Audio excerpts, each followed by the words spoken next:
C'est l'heure de vous informer dans cette édition de la mi-journée. Le ministre de l'Enseignement primaire, secondaire et technique EPST, Tony Mwaba, a rassuré au cours d'un briefing devant la presse lundi 22 août que la rentrée scolaire 2022-2023 aura bel et bien lieu le 5 septembre prochain. Et pour cette année, le go officiel sera donné en Ngandajika, dans la province de Lomami.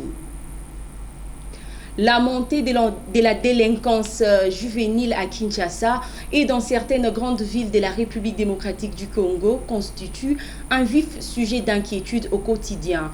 La forme la plus courante de cette délinquance est connue sous les labels de Kuluna dans la capitale. De jeunes gens commettent des actes de vandalisme et sont à la base de vols avec violence, notamment armés de machettes, burins, canifs et autres.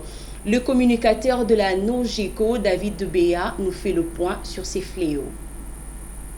J'aimerais d'entrée de jeu signifier que les causes ou les problèmes sont légion, mais j'aimerais, n'est-ce pas, les catégoriser dans différents facteurs. Il y a les facteurs sociaux et les facteurs familiaux. Alors, dans les facteurs familiaux, je suis en train de, n'est-ce pas, d'épingler un point très important qui est le fait que les parents déjà doivent lutter sur ce qu'on appelle l'absentéisme scolaire de leurs enfants. C'est très important, c'est de la responsabilité des parents de lutter contre l'absentéisme scolaire au niveau familial. Voilà. Alors, j'aimerais épingler notre point qui est sur les facteurs sociaux. Plusieurs le savent et d'aucuns pensent d'ailleurs que la République démocratique du Congo contient un taux élevé des chômeurs jeunes. Actuellement, ça varie entre 80 à 85%. Et le ministre de la Jeunesse, M. Yves, qui parle de 19%, on ne sait pas de quoi il parle. Bon, on comprend justement quels sont les vrais problèmes que nous devons traiter. Mais je reviens sur les facteurs sociaux pour dire que les taux de chômage élevés peuvent, n'est-ce pas, occasionner ces phénomènes. J'aimerais, n'est-ce pas, situer encore un autre point pour renchérir ce que je dis. Il y a par exemple actuellement l'instrumentalisation de jeunes par les politiques. Vous allez voir un homme politique qui va organiser une activité. Alors, il rêvait une idéologie. Il rêvait une méthode de faire qui est contraire aux bonnes mœurs, aux bonnes valeurs, juste pour conduire cette équipe-là de jeunes. Et ces jeunes sont instrumentalisés pour de camps politiques. Et c'est ce qui cause, n'est-ce pas, ces phénomènes qui actuellement a du mal à être résolus. Prévu pour eux, n'est-ce pas, de créer des centres d'éducation spécialisés pour les enfants. Et ensuite, créer ce qu'on appelle des centres, n'est-ce pas, thérapeutiques, pour aider ces jeunes qui sont égarés afin de pouvoir rentrer sur la voie. J'aimerais encore épingler un autre point. Vous savez que les bourgmestres ne sont pas assez équipés et les bourgmestres sont parfois inactifs. Il faudrait parfois renforcer les dispositifs du terrain pour pouvoir permettre à ce que ces phénomènes soient gérés et que ces phénomènes soient résolus. Après plus d'une année, la maladie à virus Ebola réapparaît à l'est de la RDC, précisément au Nord Kivu. Dans une déclaration rendue publique par le ministre de la Santé publique a précisé que ces nouveaux cas de la maladie à virus Ebola a été signalé dans la zone de santé de Béni. Déclaré sur une note officielle signée par le ministre de la Santé publique, Hygiène et Prévention, la réapparition du virus Ebola à Béni. Il s'agit d'un sujet de 46 ans de sexe féminin, hospitalisé en date du 26 juillet 2022 à l'hôpital général de référence de Béni.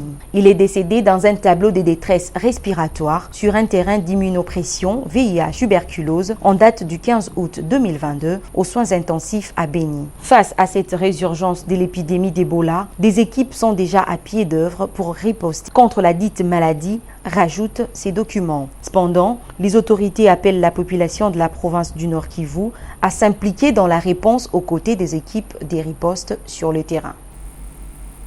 Depuis le week-end dernier, le technicien français Sébastien Desarbres a posé ses pieds sur le sol congolais pour un contrat avec la fédération et le gouvernement congolais en remplaçant de l'Argentin Hector Cooper à la tête de la sélection nationale.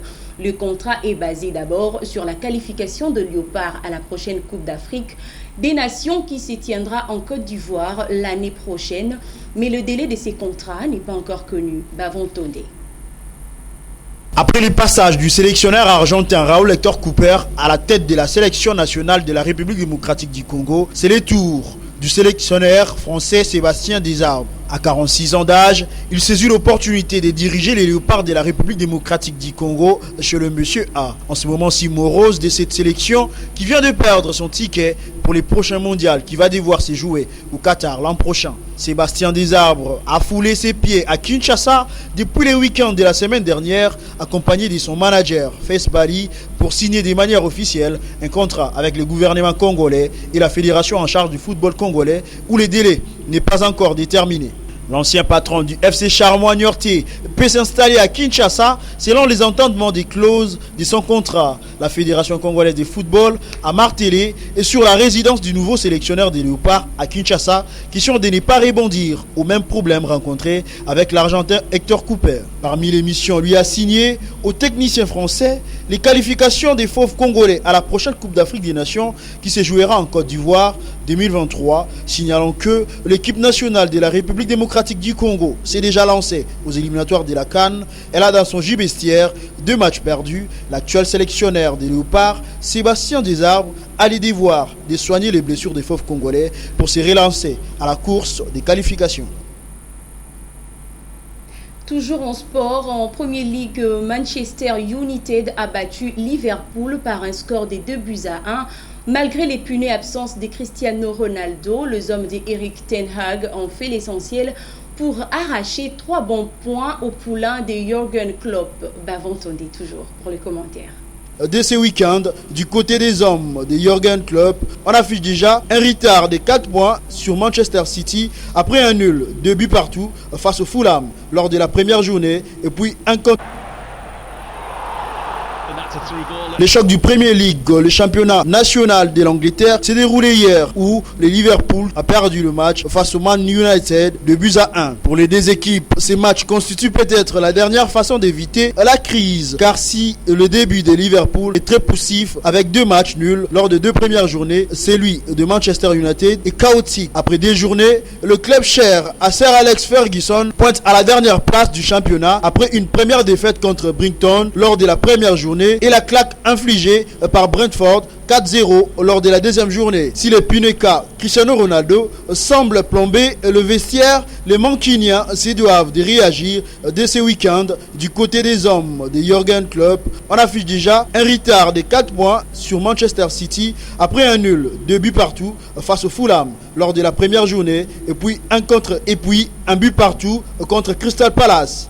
Des matchs au cours desquels le Reds de Liverpool ont dû revenir au score. Voyons ensemble comment va se suivre ce championnat anglais. Cette édition se renferme par ici. Dames et messieurs, restez branchés sur Télé Plus car l'actualité reste en continu.